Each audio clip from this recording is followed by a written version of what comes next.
Welcome to Chapter 5 of Falling for Truth. This is a very long chapter, so I will divide this into two smaller sections. The first that is being read here, which will discuss the mind, thought, and recapitulation, and then a second part, which will come a few days later, which will include the topics of sexuality and parasite adversaries. Chapter 5, Mind Games.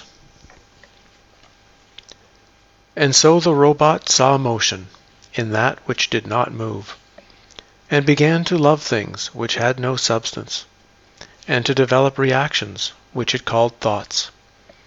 And being so immersed in his thoughts, the robot did not realize that his thoughts only apply to relative experience, and that relative experience admits opposites in matters of reactions or distraction or direction. Since that in choosing the realm of thought and overlooking the possibility of no thought, the robot passed the door of the absolute, wherein thought is only a distraction. Richard Rose. It is said that the task is to know thyself. That sounds easy. Like a self-help exercise where we write down all of our traits on a piece of paper, then figure out how to get rid of all the bad ones. Yet seekers really wonder about step 1. What is a self? Who or what is it that has these so-called traits? We are told to be true to ourselves, but if we do not actually know who this self is, we might wind up, as John Kent describes, being true to a false self. We are tricked into believing we are some sort of constant entity. In other words, the thing here today is the same as the thing here yesterday because it uses the same name and wears the same shoes. But millions of cells die, and new ones are born during one single day. In 7 years, every cell in our body will be replaced. Thus, what is here right now is only a copy of what was here 7 years ago. Where did that old thing go? What if I'm not really the special creature that I always thought I was? Rather, what if I'm simply a bit of rather unimportant skin and bones, one who has its only destiny to be placed in the ground before it decays? The body changes, ages, and most importantly, it dies. As a result, meaning or wisdom must be somehow beyond the body to be of real value. Our body is so important to our identity that an entire pantheon of religious wishful thinking occurs. Musings such as the body being projected into an afterlife, where all are supposed to possess duplicate personalities and bodies, perfectly healthy ones, of course. Where is this new body supposed to come from, especially when the old one is in the earth? Why would a personality, the me and its memories, need to continue, along with the exact same body? Why not have different body and personalities in the afterlife? Alternately, we can have a happy story of reincarnation and hope that somehow this soul grows over countless lifetimes. Or, instead of playing fantasy games with all this, we can turn our attention towards seeing things honestly, no matter what that might mean. We have learned to use the body as a main defining point into what is me and what is not me. We, as the body, seem to be solid and real, but are we truly the way we believe? Rose wanted students to ask themselves some very bizarre questions around this topic, such as, if I weigh 300 pounds, then diet, and lose 150 pounds, am I only half a person? If my body, including the brain and its memories, were exactly cloned, and there were now 2 of me, which one would I be? These questions make us take a closer look at the body we attach so strongly, and the material world we never question. The Gnostics and the Cathars saw the material world as, if not evil in and of itself, at least evil in the beliefs in which we are conditioned to hold regarding it. Fear not the flesh, nor love it. If you feel it, if you fear it, it will gain mastery over you. If you love it, it will swallow you and paralyze you. Gospel of Philip, Nag Hammadi Codex. What is constant and never changing? These are the underlying questions. Perhaps digging through our ideas concerning the body may not take all that long. The part that generally takes a long time for people to process is the part that makes up so much of our identity. Thoughts. Thoughts that connect with beliefs, which then connect to personality and memories.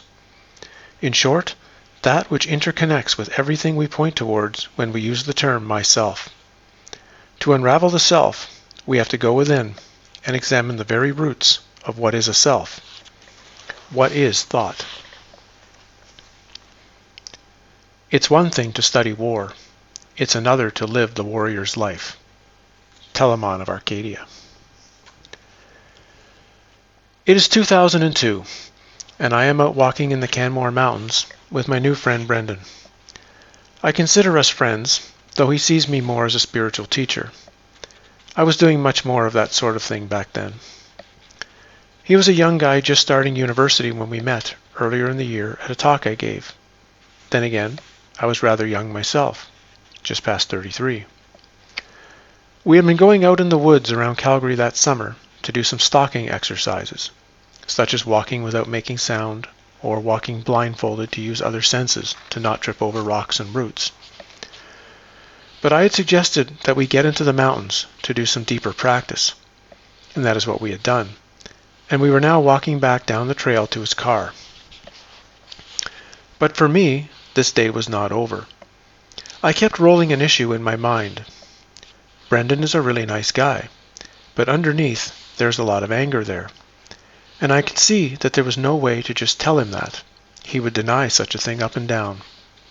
The mind is very good at not seeing what it does not want to see about ourselves.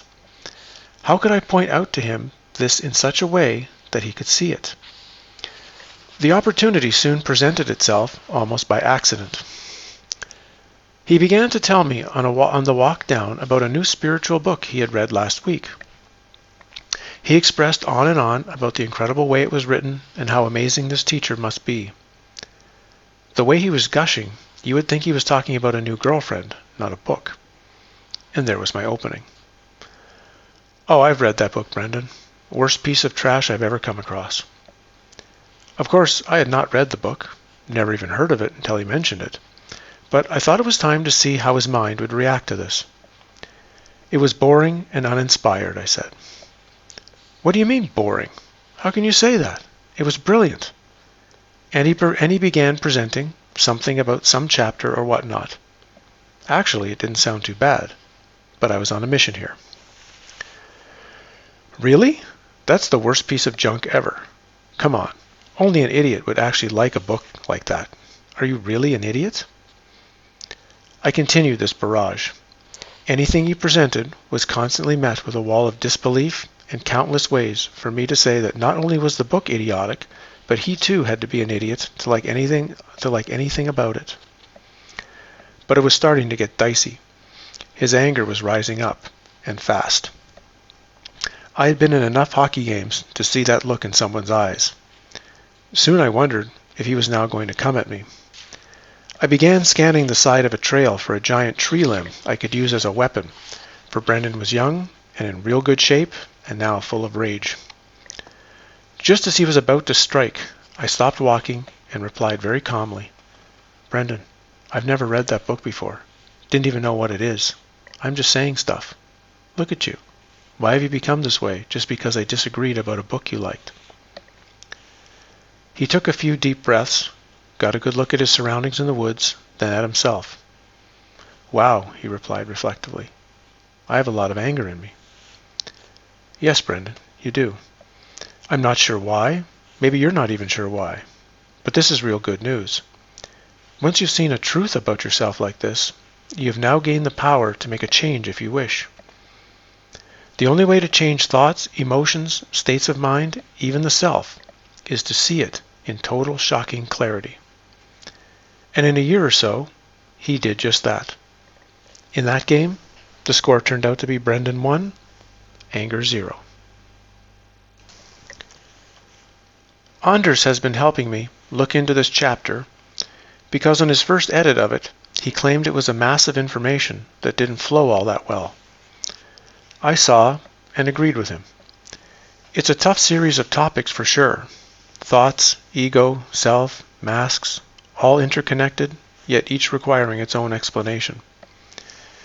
In fact, I realize most of the writers I've read on this subject do not really do much more than present a few ideas and move on. Partially, it is because to whittle down what should be hundreds of pages into 10 or 20 is a task. Anders and his wife Liv have tried to help me do just that.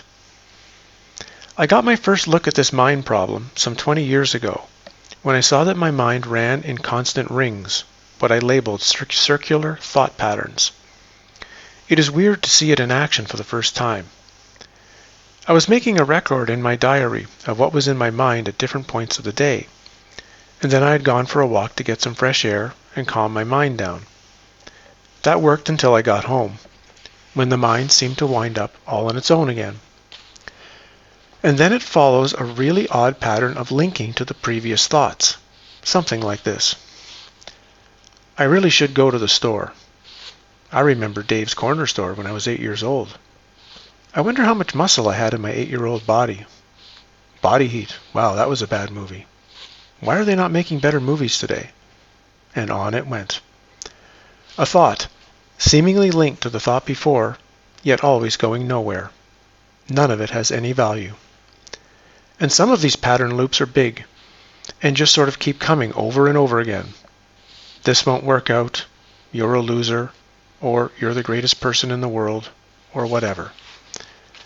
These two just seem to come out of nowhere when an external trigger calls them up. And meditation never solved it. Anders looks up from the notes. Are you saying meditation does not work? Can't you just stop the mind, he asks? Like just have no thought? Thoughts begin just after you wake up in the morning, right? You never consciously choose to start thinking. They just start on their own. You also cannot choose to stop thinking, except for very short periods of time. Ceasing thought is the promise of meditation. However, that is actually more of a trick than any sort of true help. I don't understand that. Every spiritual teacher I went to wanted me to meditate in order to stop thinking. Did it work? Did what work? Did the meditation stop your thinking? Well, no. I guess we felt we weren't doing it right, that we were meditating wrong. It never occurred to any of us that maybe it simply didn't work. You don't want to quiet the mind just for the sake of quieting the mind, except maybe for a short 15-minute rest, like if you've been thinking hard at work or something.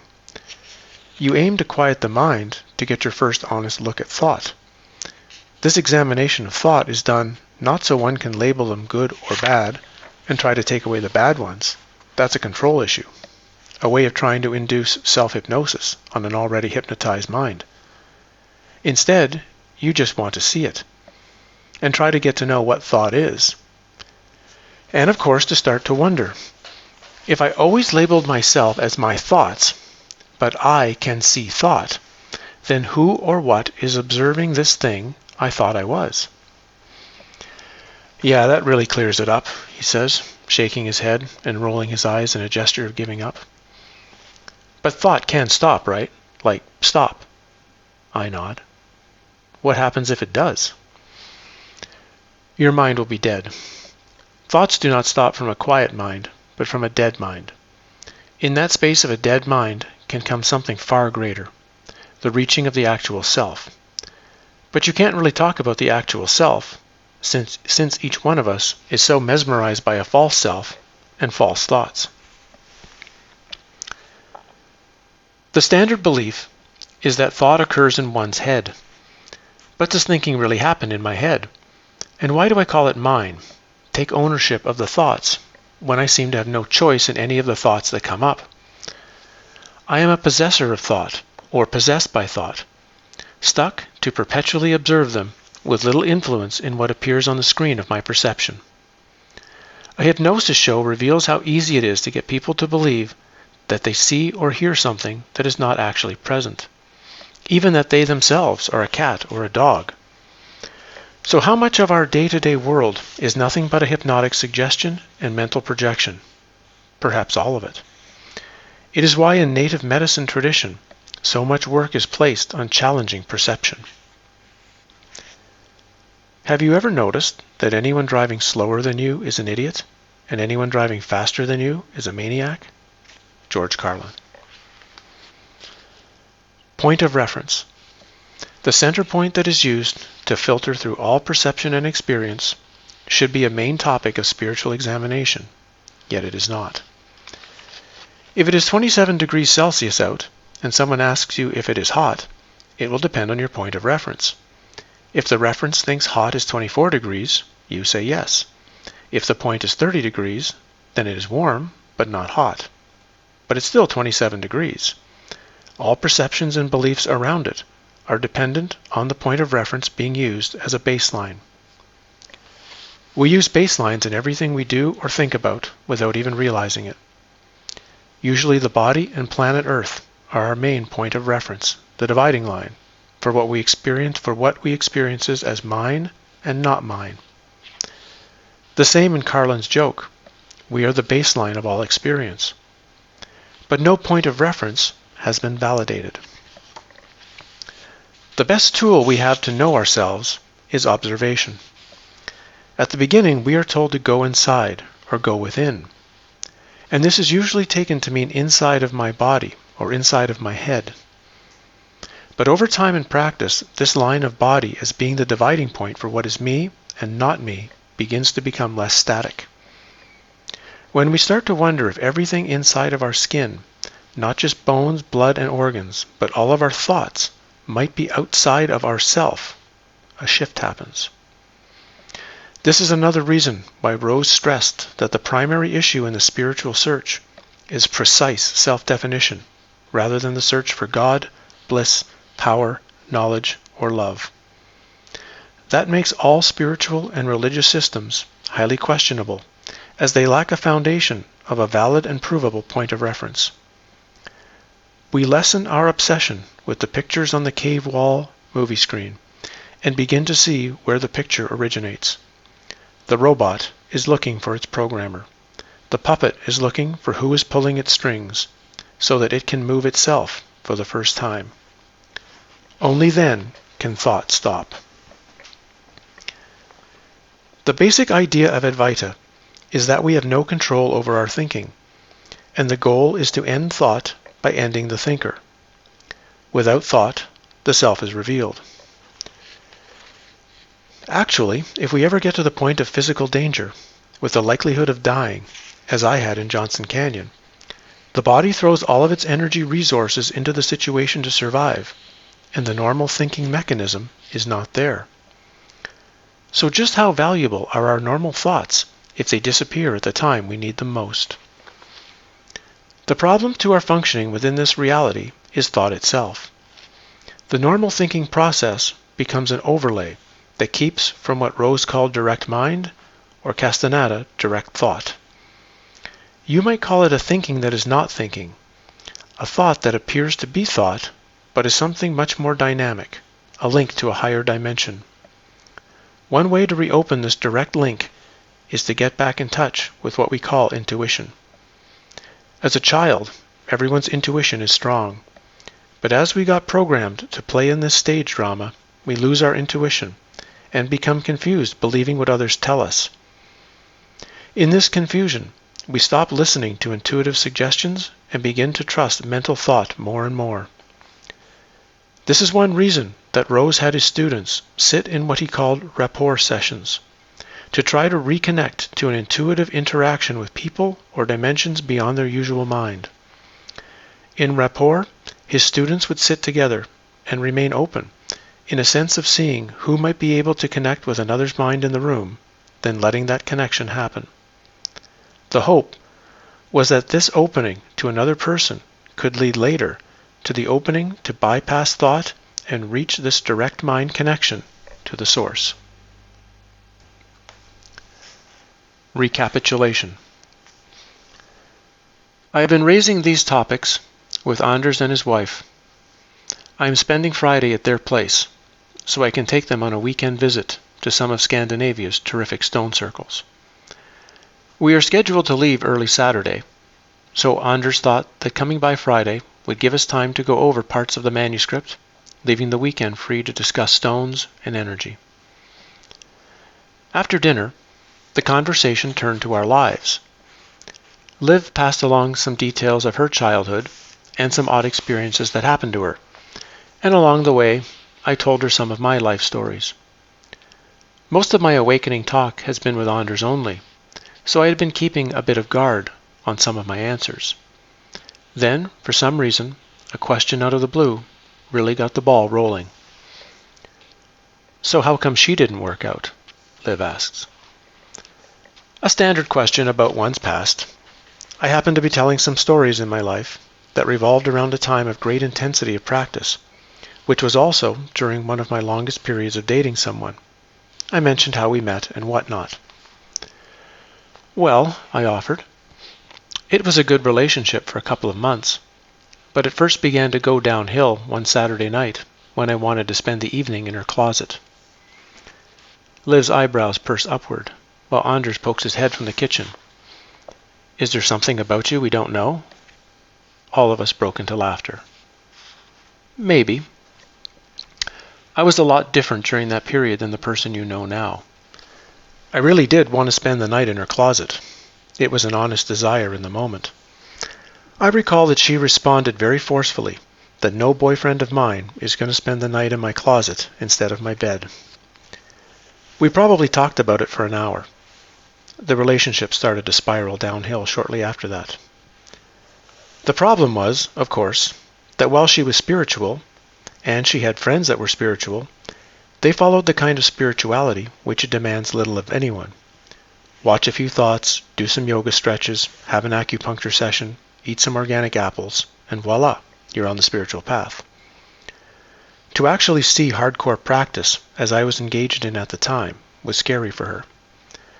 I think she felt that if she kept dating me, that she might have the expectation to do the same, to get in the closet and see her life honestly, which is one of the main things the spiritual crowd doesn't want to do. But she ended up marrying a really rich guy who I'm sure does not want to sit in the closet at night, so all in all, I guess she got what she wanted. "But you wanted the closet?" Liv asks, perplexed. "Why exactly?" "It was part of my practice at the time, recapitulation, and you need a small space to do it. The best space I ever found was a small underground area in a temple on the Giza Plateau, just up from the Sphinx. But a closet was the best that I had available. The recap is designed to relive your entire past in intricate detail, in order to see all that has been hidden, lost, and forgotten. Doing so cleanses the past. Well, energetically it does. And like I mentioned, this was during a period where I was ultra serious with this stuff." "How serious is serious?" Anders asks, wondering if the weekly workshop nights they were attending were close to what I was talking about. I had about 7 or 8 hardcore inner practices going on every day. Only the basic requirements of staying alive took time away from them, and not even that. Recapitulation was one of my practices, that I practiced 1 week on, 1 week off. This particular week, where every night was a recap session. So the fact that I was at my girlfriend's place really didn't matter. Recap mattered. I spent the evening with her at dinner, then watching a movie, followed by talking. But then from 11 p.m. to 7 a.m., it was inner work time. I didn't actually sleep any night during a recap week. I recall that at the same time, I was at a work party with a good friend of mine. Well, maybe not a party. All of her workmates had gotten together for a barbecue at someone's house, and she'd invited me along. And all was fine. I chatted, even ate some burgers. Then 4 p.m. came, and that was my time every day to start a 45-minute afternoon session of Qigong. I remember telling her that I was going to a small park that I knew was close by, and if she needed me in the next hour, that's where she could find me. The fact that I was at a gathering, even enjoying myself, was no excuse to not do the Qigong. Everything was like that then. There was something which I named practice that was calling me at any particular moment. Putting even a hint of it off until tomorrow was not an option. Liv had been talking about some odd moments of her childhood earlier on, so the idea of reviewing and cleansing one's past intrigued her immediately. She began asking about the process. Okay, so this recapitulation thing. You mean you look over a few key moments of your life, like when you're in therapy? Like therapy? No. You're not looking to fix your life. You want to relive it. You want to relive every moment of the time from the time you were born up until right now. But that's impossible, Liv demanded, hands now folded over her chest. Is it? It sounds pretty impossible. How can you review every moment of your life? Do you stop time? No. You want to redefine time.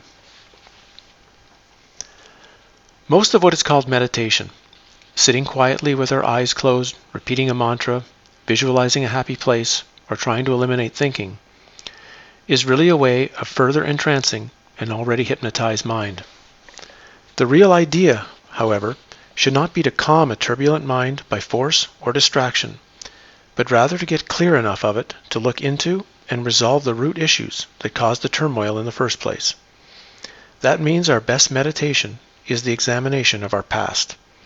See how those events created the foundation layers of thought and belief that we then live out daily for the rest of our lives. Awkward. Rose called this early stage garbage sorting. This happens to be the very part that everyone avoids. To step out of the past, we first have to come to know it intimately. To understand this story of me, one can use the tool of recapitulation. Recapitulation is more than just an examination of the past. We can also see how much energy is still tied to people from long ago. That is because we either hold on to guilt for something we felt we did, or are still holding anger and resentment, and continuing, as a result, to energetically demand some sort of payment. The recap involves not just re-seeing, but re-experiencing our past.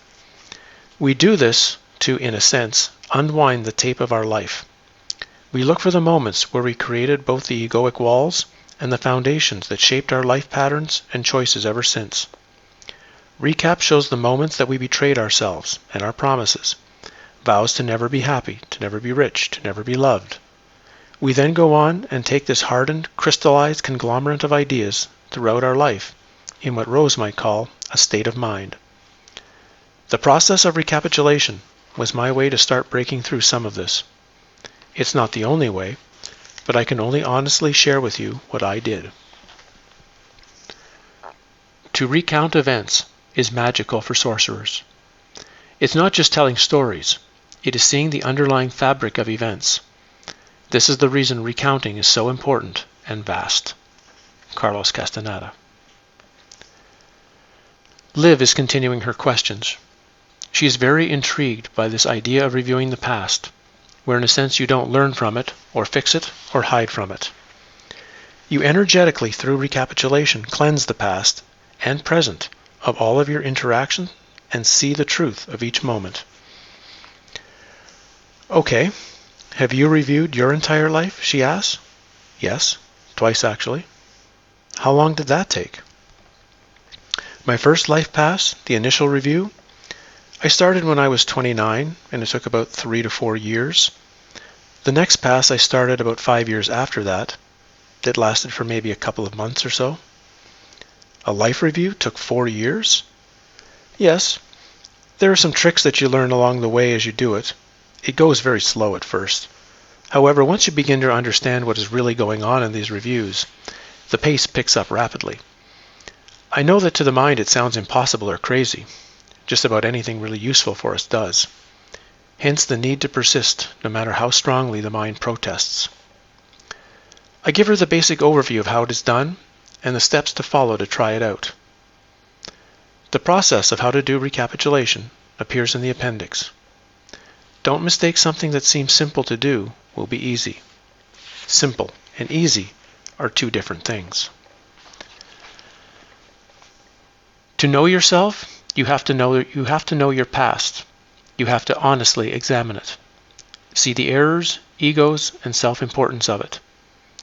Traumas are not there to break our spirit, but to break the ego. Suffering is truth calling us home the hard way. Richard Rose. Actually, Liv, I never really knew what Recap actually did until I was finished. I spent 4 years where not that much happened, and not much was really learned about myself. Then a few weeks after I finished the 4 years, whammo, I had the life epiphany.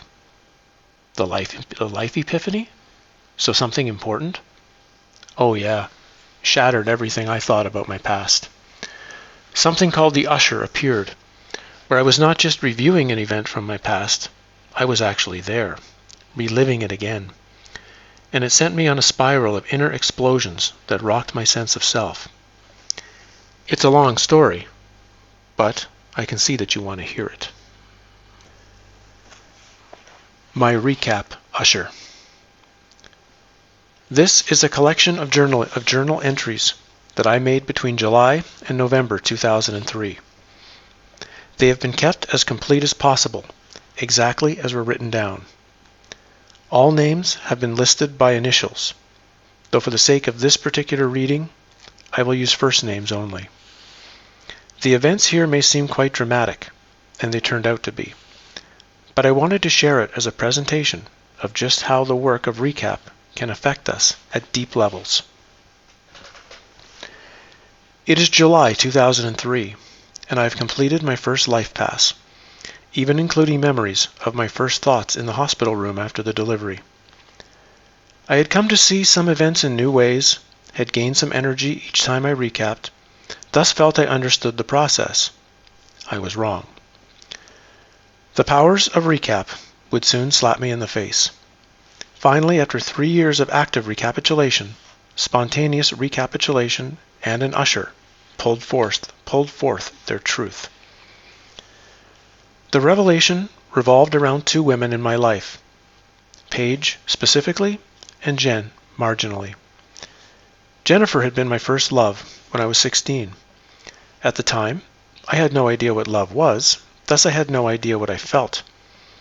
There wasn't much love anywhere around my home, so nowhere could I see this force modeled.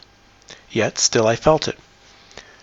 I knew she was seeing another guy, who was a few years older, played in a better hockey league, and had his own car. Thus he was far ahead of me in every competitive situation. I tried my best to win her heart, but she wound up choosing him. In time, Jennifer and I developed a friendship. I loved her, so there was no need to condemn her just for making a choice.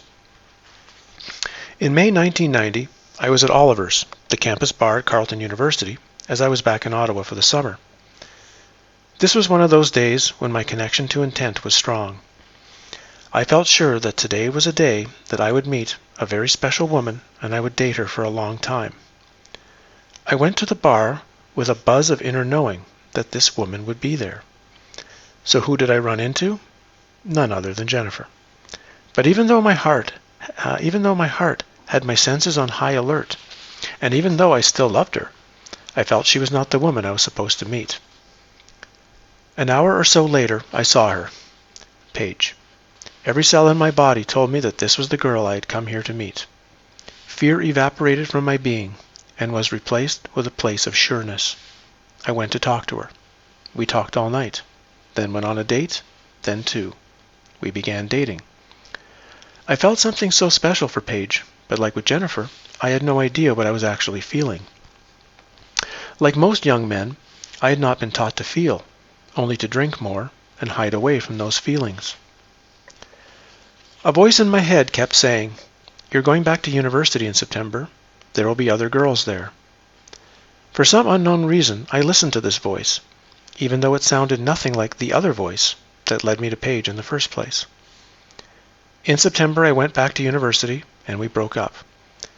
But we really didn't part fully. While I chased other women, I realized that I didn't want to catch any of them. Each time I heard her voice on the phone, or the few times I saw her in person, were feelings beyond anything I'd experienced. Why was I so unable to acknowledge what I was feeling? What kind of society do we live in where men are not allowed to have feelings? She came to visit for the last week of the school year in 1991, and then we would take the train back together to Ottawa. It was the most amazing week to that point in my life, and little did I know, the last week of normalcy in my life for a long time. The story I have kept in my mind all of these years was that we took the train home, parted, wished each other well, and that was that. That is what my mind kept telling me. That summer I would have a giant breakdown with my father when he stole all of my money from me and went to jail, and I ran away from my final year of university to start a business that failed miserably. In fact, I only went back to university that year to claim my clothes. All of my furniture I just left. All of the symbolism my mind ignored too all of these years, but not my true mind. The true mind stores everything. Paige and I kept in contact for a while. I ran off to Australia for a few years after an ex was murdered, while Paige became a police officer. We lost contact in 1996. In 2003, my recapitulation sessions had ended. I had finished a complete life review, and I felt a sense of pride at actually having accomplished it. I did find many new events from my past, but my mind still presented this story as written above as fact. For whatever reason, I decided to make a journey to 1999, the year I was supposed to die, in a story that appears next chapter. I wanted to see what my life would have been like in that life. I drifted back until I was in a townhouse in southern Ontario. It felt like Oakville. I felt it was morning, and I was dressed for work. I looked around my townhouse. In my actual life, I've never owned anything. That alone was enough to fill me with a longing, even for a life in which I would already be dead. 2 kids ran around the corner. My kids. At that moment, I realized that for there to be kids, there had to be a wife, and I was curious what she looked like. Around the corner stepped Paige. Even though I was actually lying down, I felt like I had fallen off a 10-story building. Paige had been the one. I never realized it until that moment, but the clarity was unmistakable. Spirit had fated me to be her wife. Spirit had fated her to be my wife, and I turned my back on fate and her. I had been too arrogant, too self-important to see the omens. I wanted to cry, but I could not find the tears. I thought back to the day I met her, and realized it has a touch of a great irony. My first love, Jennifer, had been there to introduce me to my wife. Yet this is but a small piece. The usher had not yet found me. The next day I was at a computer, sending an email to, you guessed it, Jennifer, when the spontaneous recap hit me. I was in April 1991 again. I was back on that train to Ottawa with Paige. There was no computer store anymore, no 2003. I was on that train in 1991, in the moment. I remembered thinking how amazing our week together had been, and that maybe I was making a mistake by not having this woman in my life. As the train stopped and we gathered up our baggage, I said, "The last week together was so great. Maybe we should think about dating again this summer." Her response was, "I don't think that's a good idea." And then she told me how she had no interest in dating me anymore. My legs buckled, both back in 1991 and in the moment in 2003. It showed the eternity of time. That moment, like any moment, is always happening. I staggered down the train stairs, though I don't know how because my legs did not really function. My heart, oh yes, my heart. It was as if I had suffered a gunshot blast to the chest. I was numb. My world had been shattered, more than I ever imagined. Spirit had fated her to be my wife, but I pushed her away long enough that she finally decided to follow my pushing. Her sister was waiting for us on the platform. Something happened. Something shifted. I had to go on. But to do so, somehow I just eliminated the last 60 seconds from my memory. 60 vital seconds were erased, and a different scene placed over top. That quick, that easy. Gone consciously, but never really forgotten. Something deep within kept wanting me to acknowledge and feel that pain, feel that loss. It made my life and relationships afterwards horrible, trying to get me to wake up, to remember what my mind had hidden. It was only the process of recap that waked it up. When I said that I felt like my world had shattered, it did. It had to. The gods had to rescript a new fate for me. The old one was now useless, for I had not accepted it. They started doing everything to put my normal life into the garbage can, to show me that my life was now something else. But I held on to that old life, held on to it until my fingers turned blue. Paige accepted her new fate far easier than I did. I did not really accept it at all until 2003. She likely felt and grieved properly back in 1991, and that change allowed her to become a police officer, something I'm sure would not have been possible on her life path had she stayed with me. I look back now on all of 1991. I remember when I decided not to go back to university for my fourth year and finish my degree, even though it meant not being at 27 First Street with 4 of my best friends in the world. I couldn't go back to that house. It was the last place we were together. It was why I left all of my furniture, especially my bed, for it was the last place we had slept together. How could I ever sleep on it again? Of course, all of these things were buried, hidden under so many other lies, but Recap was bringing them out. How could I have missed all this at the time? Now I understand just how much truth we all bury. Several months later, on November 8, 2003, I took a dreaming journey to see Paige. She was sitting across from me at a table. I immediately apologized and asked her to forgive me for not realizing our fate. I complimented her on moving on with her life so well, to which she said it had not been easy. At times I felt like crying, other times my heart felt warm just to be with her. She reminded me of the need to find more fun in my current life. We went for a walk on a path in the woods. She looked just like I had remembered her from 1990. She turned to me and said, "I may not look like this now." She finally said that it was time for her to go, and I kissed her. It was the realest moment I've ever had on a journey. For a second, I even smelled her. I went to kiss her again when she told me that she was married and had 2 children, both things that would be found correct a week later. She told me that she was doing fine, her husband was a great guy, so there was nothing to worry about. Her life had turned out fine.